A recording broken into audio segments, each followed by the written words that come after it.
Taste the Daily.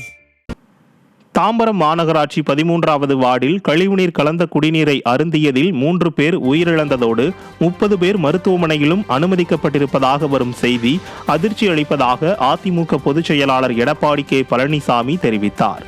இது தொடர்பாக அவர் வெளியிட்டுள்ள செய்திக்குறிப்பில், மிகவும் அடிப்படையான குடிநீரை மிகவும் கவனத்தோடு விநியோகம் செய்ய வேண்டியது அரசின் கடமை என்றும், புயல் கரையை கடந்ததும் குடிநீர் கழிவுநீர் குழாய்கள் இடையே எவ்வித கலப்புமின்றி முறையாக குடிநீர் வழங்கப்படுகிறதா என்பதை உறுதி செய்ய வேண்டும் என்றும் தெரிவித்துள்ள கழக பொதுச் செயலாளர் எடப்பாடி கே பழனிசாமி, மெத்தன போக்கோடு அதை செய்யாமல் சுகாதாரமற்ற குடிநீரால் மக்கள் உயிரோடு விளையாடியிருக்கும் ஸ்டாலினின் திமுக அரசுக்கு கடும் கண்டனம் என தெரிவித்துள்ளார்.